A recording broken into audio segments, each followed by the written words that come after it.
L'Angleterre, bout de territoire sur cette île singulière, chasseur redouté des mers, devient la proie lorsque se présente Hitler.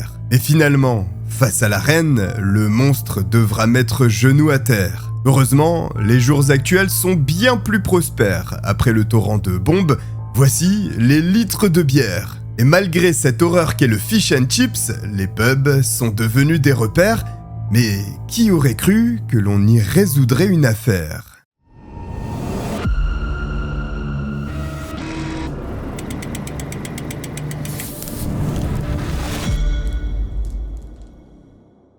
Notre histoire prend place en Angleterre, à moins d'une dizaine de kilomètres au sud de la capitale, Londres. Puisque c'est à Croydon, le 11 septembre 1987, que vient au monde la petite Sally Ann Bowman, fille de Linda et Paul Bowman. Ce n'est pas leur premier enfant, loin de là. Sally Ann est la petite dernière d'une fratrie de 4 composée uniquement de filles. La vie de la famille Bowman se déroule sans accroc. Sally Ann atteint même la majorité ce 11 septembre 2005 et elle a des projets très ambitieux concernant sa future carrière. D'ailleurs, elle est inscrite à la Brit School for Performing Arts and Technology, qui forme ses élèves dans les domaines du spectacle, de la musique et du théâtre entre autres. Cette école bénéficie d'une forte notoriété outre-Manche, puisque parmi les anciens élèves, il est possible de citer notamment les chanteuses Amy Winehouse ainsi qu'Adele, ou bien encore l'acteur Tom Holland. Si je vous précise ceci, c'est parce que Sally Ann compte bien parvenir à un tel succès également. Son domaine de prédilection est le mannequinat, avec comme aboutissement ultime la possibilité de faire la couverture du magazine Vogue, véritable institution. Ce rêve n'apparaît pas irréalisable, dans la mesure où Sally Ann est considérée comme un haut potentiel du mannequinat, certains l'associant à l'une des plus connues dans ce domaine, Kate Moss. Cependant, avant d'arriver à ce stade, il y a des obstacles à franchir, une carrière à construire et des preuves à faire. C'est pour cela que la jeune femme cumule un emploi de coiffeuse à temps partiel avec ses divers contrats de mannequinat, dont un avec l'entreprise de montres Swatch. À ce rythme, il n'y a aucun doute sur le fait que Sally Ann réussira à toucher du doigt ses rêves les plus fous, à moins que...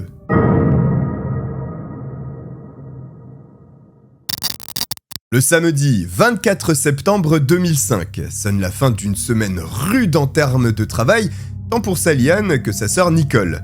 C'est pour cette raison que toutes les deux prévoient de se détendre ce soir-là avec une petite soirée. Le Lloyd's Bar, voici leur point de chute, qui n'est pas bien loin de leur domicile puisque l'établissement se trouve à Croydon. Il est environ 22h lorsque la soirée débute pour les deux sœurs qui hydratent leur gosier avec quelques verres bien mérités. Tout ceci continue jusqu'à 1h du matin, après quoi elles décident de quitter le bar. À ce moment, les sœurs se séparent, Sally Ann prenant un taxi pour se rendre chez une amie avant de revenir au centre-ville de Croydon, toujours à l'aide d'un taxi. C'est alors qu'elle contacte Lewis Sproston, son ex-petite amie, qu'elle sollicite pour qu'il la ramène chez elle à Blenheim Crescent, dans le sud de Croydon.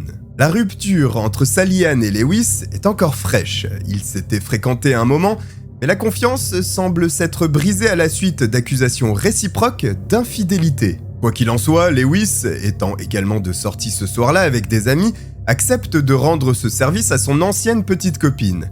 Certainement aussi pour la voir à côté de lui afin d'aborder justement leur rupture. Il est 2h20 du matin lorsque la voiture du jeune homme s'arrête dans le centre de Croydon. Sally Ann monte dans son véhicule et ce qui semblait inévitable se produit, puisqu'une dispute éclate s'agissant de leur relation. Nous parlons là d'une altercation dont la durée est conséquente, s'étalant sur près d'1h ou 1h30. Seulement, à bout de force au petit matin, Sally Ann et Lewis finissent par se séparer, la jeune femme sortant du véhicule et se dirigeant vers sa porte à une dizaine de mètres à peine. Lewis observe son ex-petite copine se diriger vers son entrée, et après quelques mètres de sa part, il redémarre puis s'en va. Pour les voisins, la nuit n'est pas toute calme, parce que sur les coups de 4h20 du matin, des cris se font entendre. Certainement des renards selon eux, et si vous avez vécu dans le coin de Londres, vous savez que c'est tout à fait crédible, surtout en pleine nuit. 5 minutes plus tard, ces bruits curieux sont suffisamment intrigants pour que June Kemper, une voisine, prenne la peine de sortir de son lit afin de jeter un œil à l'extérieur. Elle aperçoit une silhouette, mais la pénombre des rues londoniennes à cette heure-ci ne lui permet pas de distinguer clairement de qui il s'agit. Elle constate simplement qu'une personne se dirige vers l'appartement de Sally Ann et entend un bruit de raclement. Ces événements, certes étranges, n'empêchent pas June de retourner se coucher. Après tout, Londres et ses alentours restent un grand bassin de population avec l'agitation qui lui est associée. À 6h30 du matin, Anne Hardy, une autre voisine bien matinale, sort de chez elle. Tout comme June, elle avait entendu dans la nuit des cris, et lorsqu'elle s'approche de l'une des bennes à l'extérieur, elle comprend maintenant leur origine. Une paire de jambes dépasse du conteneur. Elle saisit la gravité de la situation. Il s'agit d'un cadavre. En s'avançant, elle découvre la dépouille de Sally Ann gisant au milieu d'une mare de son propre sang. C'est une véritable vision d'horreur. Choquée, mais suffisamment lucide, Anne Hardy appelle la police en décrivant le tableau sordide qui s'est présenté à elle tôt ce matin-là. Les agents ne perdent pas de temps pour sécuriser le lieu évident d'un crime. La zone est bouclée et les premiers témoins questionnés. Sally Ann est rapidement identifiée par le voisinage. La police, désormais, connaît le nom de la victime qui se trouve dans cette grande benne. L'autopsie du corps révèle ce qui a causé la mort de la jeune femme. Une attaque brutale au couteau. La victime a été transpercée à 7 reprises dans 2 régions, le cou et l'abdomen. Le médecin légiste constate une agression particulièrement féroce. Les coups de poignard ont été si puissants que certains ont fait traverser de part en part la lame du couteau. Un autre point, en plus des lacérations, des blessures défensives sont repérées sur le corps de Sally Ann, démontrant ainsi que la jeune femme était parvenue à se défendre de son agresseur. Malheureusement, l'expertise médico-légale est loin d'être terminée. Le médecin légiste confirmant que l'agression avait un caractère sexuel sans qu'il soit possible de déterminer si l'abus fut post-mortem ou non. S'il y a une hésitation sur cet aspect, c'est parce qu'à l'intérieur de la bouche de Sally Ann, ainsi qu'enfoncés dans ses parties génitales, des morceaux de béton sont découverts. Ceci ayant altéré évidemment l'état de la dépouille et la possibilité pour le médecin légiste d'obtenir des informations supplémentaires. Notez que ceci ressemble fortement à ce que Gary Ridgway, le tueur de la Green River, avait réalisé sur 2 de ses victimes. Si vous ne voyez pas de quoi je parle, vous retrouverez cette vidéo sur ma chaîne. La liste des indices continue d'être déroulée par le médecin légiste, le corps de Sally Ann étant recouvert de nombreuses marques. En les analysant, il y en a de toutes sortes, ce qui n'est pas réellement une surprise puisque, d'une part nous l'avons vu, il y a des traces défensives, et d'autre part, le cadavre ayant été manipulé de façon à être jeté dans une benne, la peau de la victime a également été abîmée par ce fait. Simplement, il y a des marques qui se distinguent par leur similarité, ce sont des traces de morsure, ce qui est, si l'on peut dire, une bonne nouvelle pour les enquêteurs. S'il y a des plaies suite à des coups de dents, il y a certainement de l'ADN aussi. Un élément dorénavant crucial dans la résolution des enquêtes, vous le savez. Effectivement, le médecin légiste retire de l'ADN de ces morsures. À cette analyse médico-légale s'ajoutent les découvertes de la police, notamment le vol de certaines affaires de la victime, comme son sac à main, son passeport, son téléphone portable, mais surtout ses sous-vêtements. Ce dernier point laisse à penser aux enquêteurs que le meurtrier a sans aucun doute souhaité emporter des trophées de son acte répugnant. Désormais, il est nécessaire d'informer la famille. Une tâche toujours délicate qui revient au commissaire Cundy qui frappe à la porte de Linda Bowman, la mère de Sally Ann. Lorsque la porte s'ouvre, le commissaire demande à la femme si elle est bien la mère de Sally Ann. Linda répond par l'affirmative et, sans se douter de l'horreur qui s'apprête à lui être annoncée, demande ce que Sally Ann et Nicole ont fait. Elle savait que ces 2 filles étaient sorties ensemble, ce qui l'a conduit à penser qu'elles avaient certainement fait une bêtise. Mais ce que le commissaire Cundy est sur le point de lui révéler, ça, elle ne l'avait absolument pas envisagé, ce qui décuple l'atrocité de cette annonce. Dans le sillage de cette terrible nouvelle, Linda est sollicitée pour se rendre à la morgue afin d'identifier le corps de sa fille. Un moment horrible pour l'ensemble de la famille Bowman. Maintenant, c'est au tour de la police d'agir et mettre la main sur l'agresseur, non seulement pour le sanctionner de cet acte ignoble, mais surtout pour le mettre hors d'état de nuire. La personne ayant commis ce meurtre étant, il semblerait, relativement dérangée, il n'est pas exclu qu'elle récidive. Cependant, tous les indices récoltés, les témoignages apportés par de nombreux voisins et les preuves médico-légales placent la police en position de résoudre cette affaire. D'ailleurs, il y a déjà un suspect dans le collimateur.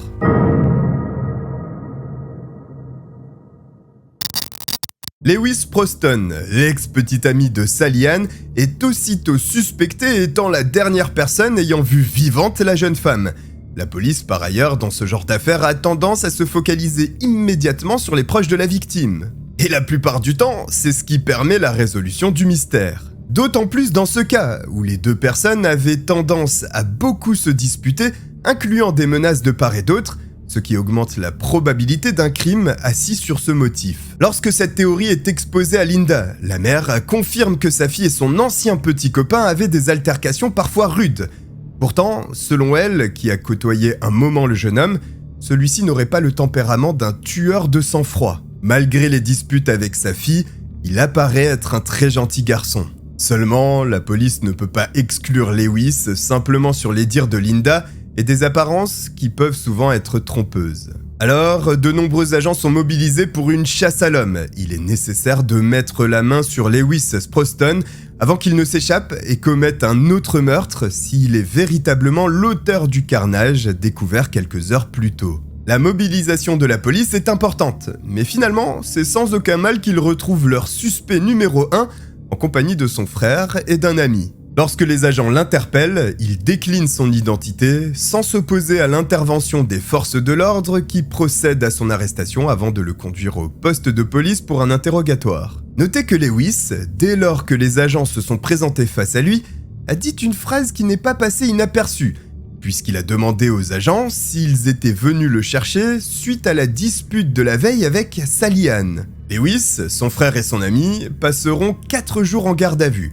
Durant ce laps de temps, il leur est annoncé le meurtre de la jeune femme. Choqué de ces propos, Lewis explique qu'il n'a rien à voir dans le meurtre de Sally Ann. Il ne savait pas qu'elle avait perdu la vie avant que la police ne lui apprenne la nouvelle. Les enquêteurs tentent de faire pression sur lui, mais le suspect ne craque pas, maintenant qu'il n'a aucune idée de ce qu'il s'est déroulé une fois qu'il avait quitté son ancienne petite amie. Lewis apparaît sûr de lui, mais le sera-t-il toujours autant une fois qu'une comparaison ADN aura été effectuée? Car oui, souvenez-vous, l'ADN de l'agresseur a fait l'objet d'un prélèvement lors de l'autopsie du corps de la jeune femme. Il n'y a donc plus qu'à comparer celui de Lewis avec ce qui est en possession de la police scientifique. Le frère de Lewis, ainsi que son ami, n'ont pas non plus d'informations à propos du tragique meurtre de Sally Ann. Il ne reste désormais plus qu'à attendre les résultats de l'analyse ADN. Le coup de téléphone passé par la police scientifique à leurs homologues enquêteurs sur l'affaire aboutit sur une nouvelle à laquelle personne ne pouvait s'attendre. Oui, il y a une correspondance de l'ADN qui est établie, c'est formel. Cependant, Lewis Proston est innocenté du meurtre de son ex-petite amie. L'ADN retrouvé sur le cadavre concorde avec celui prélevé 4 ans plus tôt dans une autre affaire à caractère sexuel. Autrement dit, Sally Ann a certainement rencontré un prédateur local, dont la police ignore l'identité, qui a déjà frappé 4 ans auparavant à environ 2 km seulement du lieu où la jeune femme a perdu la vie. Suite à ces révélations, l'affaire prend une toute autre ampleur et la police se concentre donc sur les faits qui se sont déroulés avant le meurtre de Sally Ann. S'ils le font, c'est parce que les enquêteurs se demandent s'ils n'ont pas affaire à un tueur en série entre les événements de 2001 et l'attaque de la jeune femme en 2005. Y a-t-il eu d'autres victimes ? Surtout, y a-t-il un risque pour que le prédateur frappe à nouveau? Pour le savoir, il faut enquêter et remonter jusqu'au mois de juillet 2001, alors qu'une femme utilise une cabine téléphonique sur le parking d'un magasin. Au même instant, un homme s'approche, puis tente d'entrer dans cette cabine téléphonique de force. La femme réussit à maintenir fermée la porte, seul obstacle entre elle et manifestement une personne qui lui veut du mal. Ce n'est pas pour autant que le déséquilibré abandonne, baissant son pantalon et se soulageant devant la cabine et la femme horrifiée. Ce n'est qu'une fois son affaire terminée qu'il finira par quitter les lieux. Évidemment, la police est immédiatement contactée et l'ADN de l'individu mystérieux prélevé sur le sol. C'est cet ADN qui correspond à celui de l'agression de Sally Ann, hélas sans qu'aucune identité ne puisse y être reliée. L'inquiétude des policiers quant à un possible prédateur, voire un tueur en série, s'accentue 4 jours plus tard, tandis qu'une femme se présente au commissariat avec un témoignage. Le même soir où le meurtre de Sally Ann fut perpétré, cette femme également a fait l'objet d'une agression seulement 1 heure auparavant à quelques centaines de mètres du lieu du crime. La victime de cette agression se tenait debout en pleine rue avec son téléphone portable, lorsqu'un homme s'est approché d'elle. Rapidement, son regard est attiré par les mouvements de l'individu. Instantanément, la femme comprend que les intentions de l'homme sont mauvaises, notamment parce que celui-ci brandit un large couteau. Par réflexe, afin d'éviter d'être mortellement blessée, elle tend son sac à main espérant que cela suffise à l'individu. Mais l'homme n'y porte aucun intérêt et se jette sur elle, lui disant qu'il est désolé, puis la frappe violemment au niveau de la tête. La femme est en mauvaise posture, à 2 doigts de connaître un sort similaire à celui de Sally Ann. Elle doit son salut à un taxi qui parcourt la rue au moment de l'agression, mettant en fuite l'agresseur. Cependant, juste avant de disparaître, l'individu a dérobé le téléphone portable de la femme.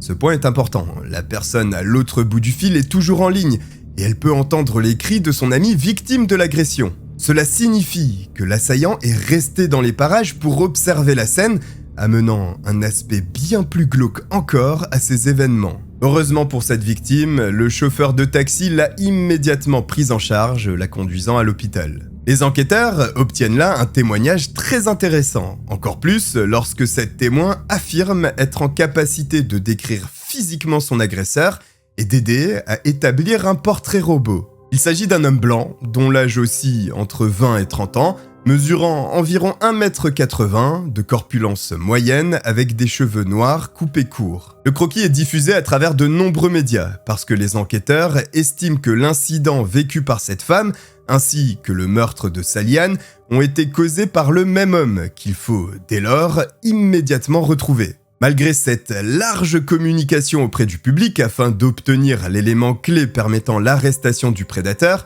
et l'espoir associé à cette stratégie, l'enquête se met à patauger au pire des moments. Effectivement, cette diffusion médiatique est à double tranchant. Car oui, en cas de tuyau pertinent, les chances d'arrêter le meurtrier grimpent de façon significative.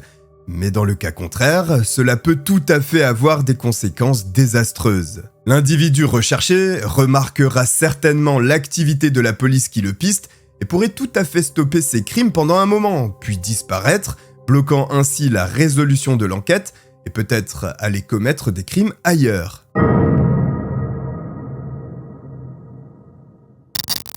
Alors, comme souvent dans ce genre de cas, la police se réorganise et reprend du début, analysant tout ce qu'ils ont en leur possession. Évidemment, la preuve la plus précieuse, bien que partiellement utile puisque ne permettant pas l'identification du tueur, est cette trace ADN. Mais la moitié du chemin est faite avec cette preuve génétique. Il suffit de mener des tests jusqu'à ce que l'un d'entre eux soit positif. Bien sûr, dit comme ça, cela paraît simple, mais en réalité c'est un travail colossal. Et par où commencer? Dans quelle zone? Quelle tranche d'âge? Un tri peut être fait, dans la mesure où les enquêteurs sont persuadés qu'il s'agit d'un homme vivant dans le coin et donc dans une zone restreinte qui permet déjà de délimiter les tests à mener. Ensuite, la description physique de la seconde victime, si tant est qu'elle soit suffisamment précise, aide également à filtrer les profils. Même avec ces critères, environ 4000 individus correspondent dans la zone géographique de South Croydon. Alors, plutôt que de rechercher le tueur parmi ces milliers de personnes, la police procède par élimination en demandant, à travers un communiqué, aux hommes proches des critères énoncés de fournir un échantillon ADN. Les enquêteurs se doutent qu'il est improbable que l'assassin participe à cette campagne de recueil d'ADN. Cependant, ils espèrent qu'un membre de sa famille se rende à l'un des centres de dépistage mis en place pour peut-être créer un lien avec lui. Une idée ingénieuse qui ne portera pas ses fruits pourtant, puisque la population ne jouera pas le jeu. Seuls 770 hommes sur les 2500 espérés s'étant présentés entre le 27 février et le 12 mars 2006. Il semblerait à nouveau que l'enquête subisse un coup d'arrêt, ce qui engendre une progression de l'anxiété au sein de la population locale qui, désormais, sait que non seulement un tueur particulièrement violent rôde dans la zone, mais qu'en plus, la police n'est pas prête de lui mettre la main dessus. En mars 2006, après l'échec du test ADN, les enquêteurs se rabattent sur leur deuxième élément le plus concret, le portrait robot. Il crée un second croquis, cette fois-ci suivant la description de la femme ayant été agressée 4 ans auparavant en 2001 dans la cabine téléphonique. Ce nouveau portrait robot est accompagné d'une description détaillée des actes sauvages commis à l'encontre de la pauvre Sally Ann lors de son agression. En faisant une telle chose, avec l'accord de la famille, les enquêteurs espèrent que cela heurtera la conscience d'une personne détenant des informations à propos du tueur, la poussant ainsi à se manifester auprès des autorités. Une nouvelle fois, cette tactique n'aboutit à rien, frustrant de plus en plus une police mettant pourtant tout en œuvre pour faire avancer l'enquête. Mais les semaines s'écoulent et le prédateur court toujours. En juin 2006, se déroule un événement mondial en Allemagne. La Coupe du monde de football bat son plein et agite les foules de tous les pays engagés dans la compétition, y compris l'Angleterre. Et là-bas, c'est une tradition, lorsque l'on ne peut pas se rendre au stade, d'assister aux rencontres du pays dans un pub. Le 15 juin est d'ailleurs jour de match pour l'équipe nationale anglaise qui affronte l'équipe caribéenne de Trinité et Tobago. La bière coule à flot, d'autant plus que les hommes de l'arène, que l'on croyait immortels à cette époque, finissent par remporter la confrontation. Les verres volent à chaque but inscrit par l'équipe et au coup de sifflet final. Toute cette effervescence crée une altercation entre deux hommes, l'un reprochant à l'autre de lui avoir renversé son verre dessus. Les Anglais, étant de véritables gentlemen, des hommes ayant une certaine ligne de conduite, les deux individus décident de régler leur litige comme il se doit, avec une bonne bagarre de chiffonnier devant le pub. L'un des deux est beaucoup plus virulent, projetant son homologue au sol, ceci sous les yeux d'un agent de police qui passait par là. Fin de la partie, l'homme est embarqué dans le panier à salade, direction le poste. Une fois dans les locaux, il est identifié comme étant Mark Dixie, âgé de 35 ans, et visiblement un pochetron du coin. Bien entendu, il a droit au traitement classique lorsqu'une personne fait l'objet d'une arrestation, c'est-à-dire un petit tour en cellule, la prise d'empreintes digitales et d'ADN, ainsi qu'un petit interrogatoire. Même si, en réalité, le délit qu'il a commis est très mineur, les policiers s'attendent d'ailleurs à ce qu'il soit relâché au bout de quelques heures. Tout se passe normalement jusqu'à son interrogatoire qui déstabilise les policiers. Mark, subitement, se met à pleurer faisant montre d'une tristesse profonde, ce que les agents de police ne comprennent pas dans la mesure où sa réaction est disproportionnée vis-à-vis du motif qui l'a conduit face à eux. Malgré le comportement tout aussi étrange qu'incompréhensible de l'individu, celui-ci est finalement libéré quelques heures plus tard.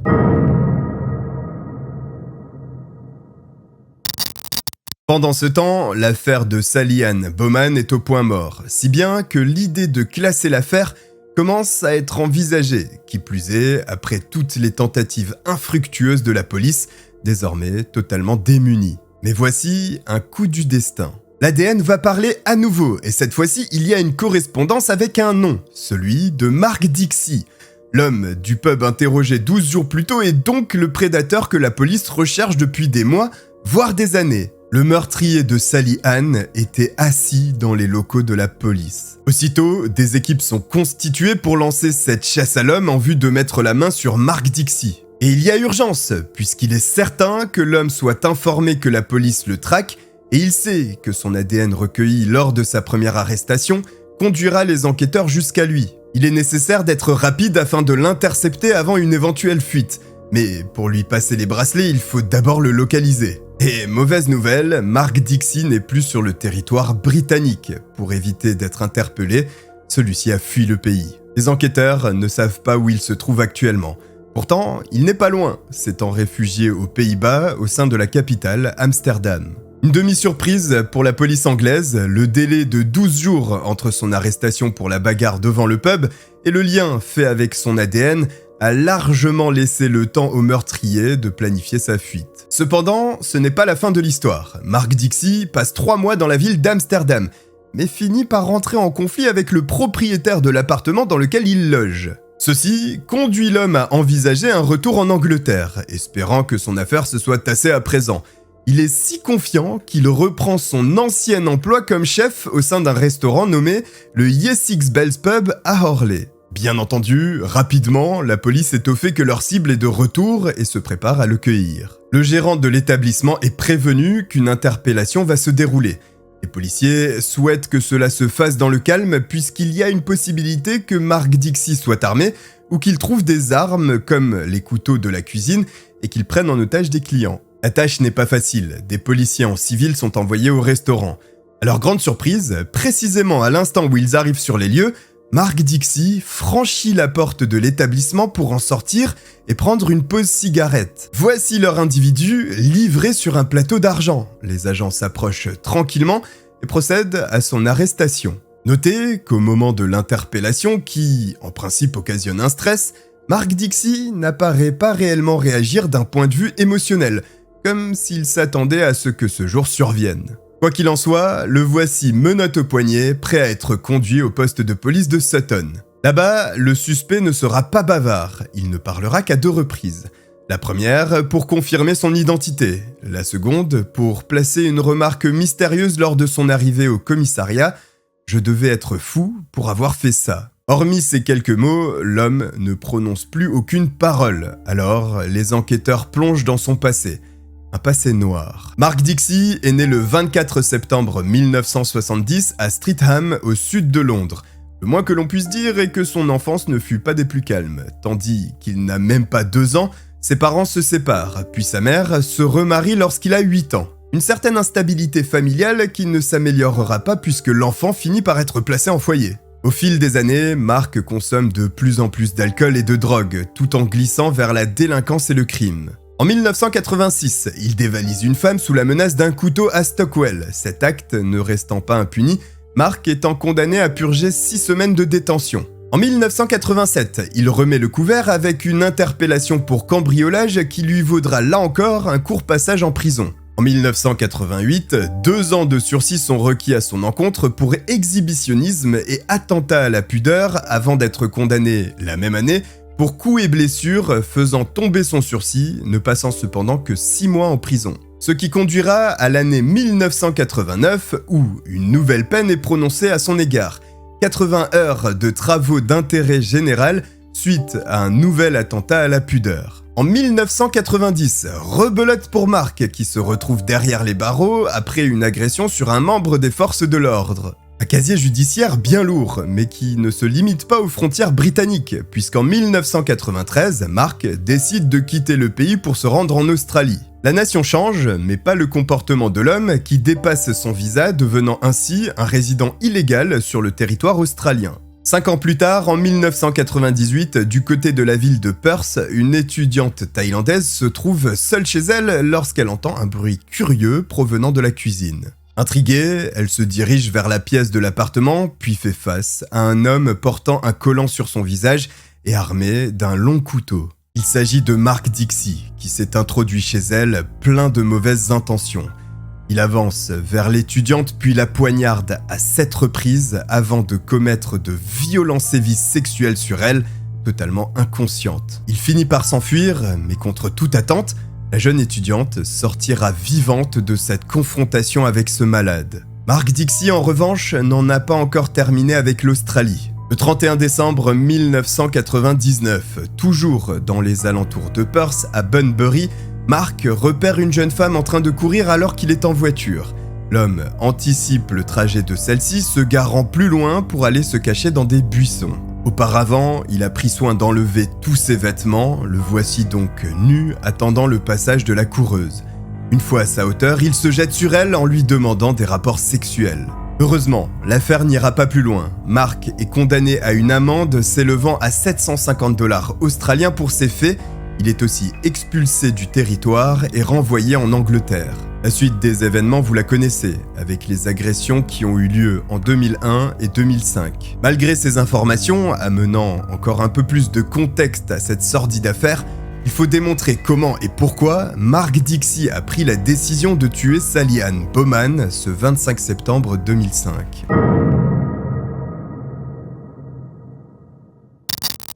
La veille du meurtre, le 24 septembre 2005, est l'anniversaire de Mark qui prévoit de le fêter avec des amis au Windsor Castle Pub à Croydon, à quelques centaines de mètres seulement de l'endroit où le cadavre de Sally Ann fut découvert. En interrogeant les personnes présentes lors de la soirée d'anniversaire au pub, les enquêteurs découvrent que Mark accordait une forte importance à son anniversaire qu'il voulait célébrer de façon spéciale chaque année. Mais le soir du 24 septembre, quelque chose vient perturber Mark. Sa compagne, Stacey Nivett, avec qui il a un enfant, ne se rend pas à la petite fête. Il faut dire que la relation entre les deux est tendue. Mark est un toxicomane accro à diverses substances illicites, étant, par-dessus le marché, totalement infidèle. Si bien qu'un jour, alors que l'on toque à la porte du logement de Mark et Stacy, cette dernière, en ouvrant, découvre 2 prostituées que son conjoint avait appelées. Cette ambiance malsaine au sein du couple a conduit à une rupture au début du mois de septembre. L'homme tentant coûte que coûte de reconquérir le cœur de Stacy. Mais la femme est catégorique, elle ne vient pas. L'absence de Stacy affecte Mark qui tente de la convaincre par téléphone, mais rien n'y fait, sa décision est définitive. Les témoins de la soirée affirment qu'après cette conversation, Mark a basculé dans tous les excès. Lorsque le pub s'apprête à fermer, vers 2h du matin, les amis ont encore envie de fêter. Alors, un petit groupe se rend chez l'une des participantes à la soirée, sur Avondale Road, tout proche du bar qu'ils viennent de quitter. Au bout d'un certain temps, la fatigue s'installe. Les gens quittent l'appartement et Mark est autorisé à dormir sur le canapé. Les témoignages permettent de remonter assurément jusqu'à ce moment de la nuit. Et la police est certaine que Mark est le tueur. Selon les enquêteurs, il est sorti de l'appartement entre 2h30 et 3h30 du matin, armé d'un couteau provenant sûrement de son lieu de travail et ne pouvant le démontrer, l'arme du crime n'ayant jamais été retrouvée. Sa volonté est claire, il veut commettre une agression. Il tente une première fois sur cette femme dans la rue avant d'être interrompu par le taxi. Sa pulsion ne disparaît pas pour autant, ce qui le conduit vers Blenheim Crescent où il aperçoit Sally Ann et Lewis en pleine dispute dans la voiture du jeune homme. Le tueur s'est donc tapi dans l'ombre, attendant tranquillement que sa future victime quitte le véhicule avant de lancer son attaque. Après les coups de couteau, Mark serait allé se cacher, sachant que le vacarme causé par le combat aurait pu attirer des voisins. En attendant, il s'est débarrassé du sang qui recouvrait ses mains à l'aide d'un robinet extérieur. Ce n'est qu'après s'être assuré que personne ne viendrait le déranger qu'il a abusé sexuellement du cadavre de la jeune femme. Après quoi, il est retourné chez son ami qui n'a jamais su qu'il était sorti au milieu de la nuit. Avec tous ces éléments, les enquêteurs informés des actes que Mark aurait pu commettre à des milliers de kilomètres de là en Australie décident d'envoyer un échantillon d'ADN à leurs homologues australiens en octobre 2006. Ils ont bien fait, puisque cela permet de résoudre une affaire, celle de l'étudiante thaïlandaise poignardée et violée dans son propre appartement en 1998. C'est ainsi que le 4 février 2008 démarre le procès de Mark Dixie. Malgré tous les éléments à charge, Mark plaide non coupable. Il faut dire qu'il n'a fait aucun aveu, et sa stratégie de défense va certainement vous surprendre, si ce n'est vous dégoûter. Il admet avoir quitté le domicile de son ami au cours de la nuit, mais simplement pour se fournir en drogue. C'est au cours de son trajet qu'il a vu Sally Ann étendue sur le sol. Il a donc pensé que la jeune femme était ivre-morte. Il y a donc vu une occasion d'obtenir un rapport sexuel facilement. Il n'a pas remarqué de sang et n'a constaté la mort de la jeune femme qu'au moment où il l'a mordue, ne créant aucune réaction chez elle. Une explication tirée par les cheveux qui ne convainc absolument pas le jury populaire qui s'apprête à rendre son verdict. Le 22 février 2008, Mark Dixie est reconnu coupable à l'unanimité du meurtre de Sally Ann Bowman et condamné à une peine d'emprisonnement à vie sans possibilité de liberté conditionnelle avant 34 ans. Cependant, l'histoire est loin d'être terminée. Déjà, Mark devra être transféré d'un établissement pénitentiaire à un second, puis à un troisième, dans la mesure où des co-détenus l'ont menacé de mort et auraient décidé de le tuer. Mais surtout, au cours de l'année 2003, un homme néerlandais, Romano van der Dussen, est condamné à 15 ans d'emprisonnement pour avoir commis 3 viols sur 3 femmes différentes dans le coin de Costa del Sol en Espagne. 12 ans durant, cet homme subira les assauts réguliers des autres détenus ne tolérant pas les agresseurs sexuels. Le problème est que le réel coupable est Mark Dixie qui a vécu une courte période en Espagne avec sa compagne Stacy. Romano sera finalement blanchi grâce à l'ADN et après que Mark Dixie eut avoué l'une des 3 agressions. Ceci a permis la vérification et de conclure en 2017 à l'innocence d'un homme dont la vie a été brisée injustement. Mark Dixie, quant à lui, avouera 2 agressions supplémentaires, ce qui lui vaudra 2 nouvelles condamnations à vie. Ce n'est qu'en 2015, finalement, qu'il avouera être l'auteur du crime de Sally Ann Bowman. À côté de cela, il reconnaîtra également d'autres agressions, dont l'une où il avait laissé pour morte une femme en sang avec de multiples fractures au crâne, puis avait utilisé son téléphone portable pour se vanter de ce qu'il avait commis auprès de son petit ami. Un être tout à fait dérangé qui, pourtant, n'a jamais été réellement inquiété par les autorités avant cette tragique nuit du 25 septembre 2005. Et encore, aura-t-il fallu une malencontreuse altercation devant un bar pour lui mettre par hasard la main dessus? Mark Dixie est resté bien trop longtemps en liberté. En tous les cas, j'espère que vous avez passé un agréable moment en ma compagnie. Si c'est le cas, n'hésitez pas à vous abonner en activant la cloche et à me suivre sur mes réseaux sociaux disponibles en description de cette vidéo. Je vous remercie de m'avoir regardé et je vous dis à très bientôt. Ciao.